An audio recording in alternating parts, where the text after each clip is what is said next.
बिस्मिल्लाहिर्रहमानिर्रहीम अस्सलाम वालेकुम नाज़रीन, मैं जवाद यूसुफ हूं और आप सबको अपने ऑफिशियल चैनल में खुशामदीद कहता हूं। बिलाखिर वही हुआ जिसका पूरा पाकिस्तान इंतजार कर रहा था।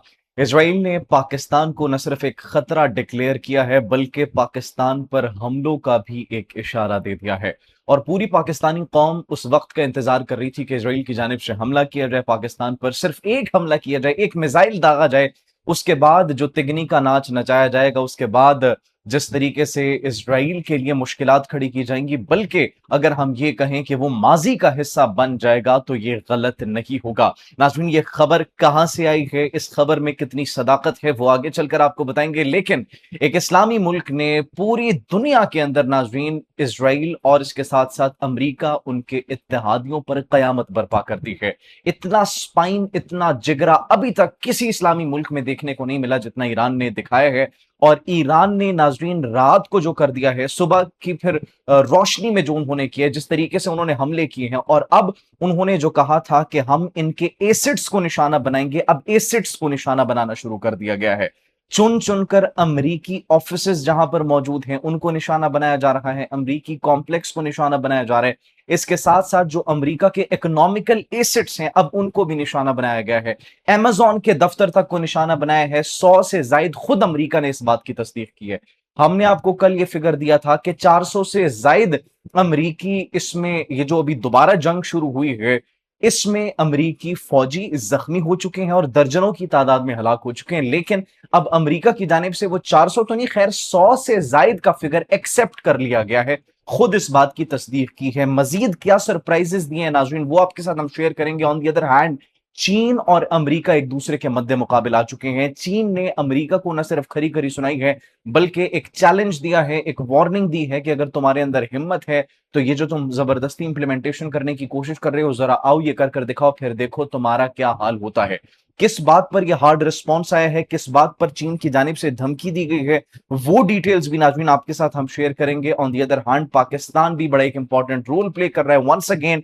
और पाकिस्तान में ईरान का हाई डेलीगेशन, एक हाई लेवल का डेलीगेशन वो लैंड करता है और एक मरतबा फिर से पाकिस्तान के इर्द गिर्द अब नजरें जम चुकी हैं कि इस केओस से बचाने वाला हमें सिर्फ और सिर्फ पाकिस्तान होगा। क्या डिटेल्स हैं, किन किन मकामात पर हमले किए गए, अमरीकी कौन से तैयारों को निशाना बनाया गया, कौन से ड्रोन्स को निशाना बनाया गया, ये भी नाज़रीन ताज़ा तरीन डिटेल्स है। तैयारों तक को निशाना बनाया गया, ड्रोन्स को निशाना बनाया गया, और मजीद कौन कौन से बिजनेस एसेट्स को निशाना बनाया गया, इन तमाम तर की डिटेल्स आपके साथ हम शेयर करेंगे। सबसे पहले आपको बताते चले कि एक हाई लेवल का डेलीगेशन जो ईरान की जानिब से आया पाकिस्तान, ईरान के इंटीरियर मिनिस्टर इस्लामाबाद पहुंचे हैं। पाकिस्तान के जो इंटीरियर मिनिस्टर हैं मोहसिन नकवी, उन्होंने उनका इस्तकबाल किया और इसके साथ साथ ये भी कहा कि वो ये खबरें हैं कि वजीर आजम शहबाज शरीफ से और field marshal general Syed Asim Munir से भी उनकी मुलाकात होगी। ईरानी हाई लेवल का ये जो डेलीगेशन आया है, इसकी एक जानिब ये हो गया। दूसरी जानिब अगर देखा जाए तो डोनाल्ड ट्रंप को एक वार्निंग दी गई है, एक चैलेंज दिया गया है चाइना की जानिब से। अब चीन और अमेरिका भी एक दूसरे के आमने सामने आते हुए दिखाई दे रहे हैं, इनके दरमियान टेंशंस बढ़ती चली जा रही हैं। ट्रंप ये कहते हैं, ये अभी अनकंफर्म्ड और अनवेरिफाइड रिपोर्ट्स हैं मुबैना तौर पर, ट्रंप की जानिब से आबनाए हरमस खुलवाने के लिए कहा गया कि एक दिन के आप हमें $2 बिलियन दें और हम आबनाए हरमस खुलवा देंगे। चीन को यह ऑफर की गई।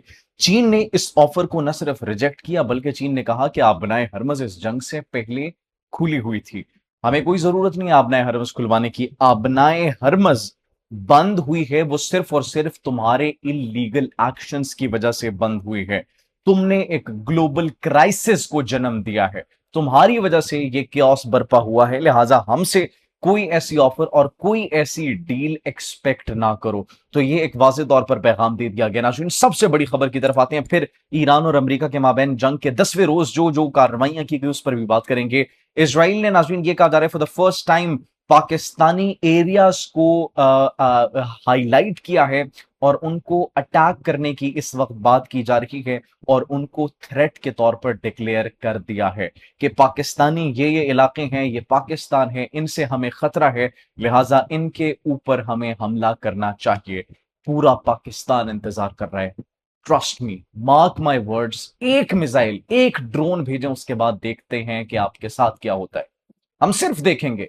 हम तो दुआ कर रहे हैं उस वक्त का कि जब इसराइल और पाकिस्तान की जंग, हम तो दुआ कर रहे हैं, पाकिस्तानी तो अभी भी ये चाहते हैं। इवन पाकिस्तान की अगर बात की जाए तो पाकिस्तानी यूथ जो है they are waiting for it and they have been preparing for it from decades. कि आप सिर्फ हमें रास्ता दें, हम जाते हैं, हमें छोड़ दे, सिर्फ आप फौज को तो छोड़ दें, एयरफोर्स को, नेवी को तो छोड़ दें, आप सिर्फ पाकिस्तानी कौम के पास आ जाएं। कल एक सर्वे है जिसमें पूरी दुनिया के अंदर सबसे ज्यादा जो नफरत की जाती है इजराइल से, उसमें पाकिस्तान सर फहरिस्त है 95%। लेकिन यह गलत है, 100% पाकिस्तानियों के दिलों में यह जज्बात है इजराइल के लिए। अब नाज़रीन सिर्फ ये नहीं बल्कि अब अगर जंग के 10वें रोज की सूरत हाल की बात की जाए तो अमेरिका बहुत बुरे तरीके से फंस चुका है। पिछले 45 सालों में खाम तेल के जखायर कम तरीन सतह पर इस वक्त पहुंच चुके हैं। कम तरीन सतह पर 45 सालों में तेल आहिस्ता आहिस्ता खत्म हो रहा है, आहिस्ता आहिस्ता खत्म हो रहा है। कितना उन्होंने स्टोर किया होगा, कितने अरसे चल जाएगा, एट द एंड उनको झुकना पड़ेगा। दैट इज द रीजन हम ये कह रहे थे कि ईरान के पास एटमी हथियार से ज्यादा खतरनाक हथियार उनका आबनाए हरमज है, उनका स्ट्रेट ऑफ होर्मुज है।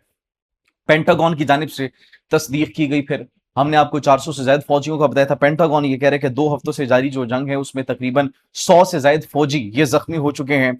और ये नाज़रीन अब हमने जो आपको फिगर बताया था एटलीस्ट उसका 25% वो क्लेम कर रहे हैं, लेकिन एटलीस्ट उन्होंने क्लेम किया। पासदारान इनकलाब की जानिब से फिर जो इस मरतबा कार्रवाइयां की गई है ईरान की जानिब से, you'll be amazed, you'll be astonished कि हाउ वाज दिस पॉसिबल। पासदारान इनकलाब ने उर्दन में कायम अमरीकी फौजी कॉम्प्लेक्स पर हमला किया। अमरीकी फौजी कॉम्प्लेक्स पर हमला करने के बाद नाज़रीन मुतादिद अमरीकी फौजियों के हलाक होने की इतलात मौसूल हो रही है। यूएस मीडिया सेंटकॉम इस बात को कंफर्म नहीं कर रहा, लेकिन वो बहुत जल्द कंफर्म कर देगा। फिर इसके बाद अगर आगे चलें, उर्दन में नाज़रीन बड़े पैमाने पर कार्रवाइयां की गई हैं और अमरीकी मिसाइल डिफेंस रडार और F-15 लड़ाका तैयारे को निशाना बनाया गया है ईरान की जानिब से। अब सिर्फ यही नहीं बल्कि बहरीन के शहर महरक में अमरीकी रडार को और फिजाई दिफाई निजाम को निशाना बनाया गया है। शहर रिफा में नस्ब अमरीकी पेट्रियाट फिजाई दिफाई निजाम, जो पेट्रियाट एयर डिफेंस सिस्टम है, उसको भी निशाना बनाया गया है। ड्रोन से निशाना बनाया गया है, मिसाइल से निशाना बनाया गया है। कुवैत में अमरीकी रडार को, मवासलाती निजाम को, सैटेलाइट तनसीबात को निशाना बनाया गया है। अली सालिम एयरबेस पर मौजूद MQ-9 ड्रोन के हैंगर्स को निशाना बनाया गया है। कुवैत के अहमद अल जाबिर एयरबेस पर मौजूद अमरीकी फौजी तनसीबात को निशाना बनाया गया। ये एक दिन के अंदर 10वें रोज ये तमाम तर सूरत हाल है नाज़रीन कि ये इतने मकामात को निशाना बनाया गया। आबनाए हरमस के जनूबी रास्ते से गुजरने की कोशिश करने पर 2 ऑयल टैंकर्स को भी निशाना बनाया गया, वो भी समंदर बुर्द हो गए, वो भी गर्क हो गए।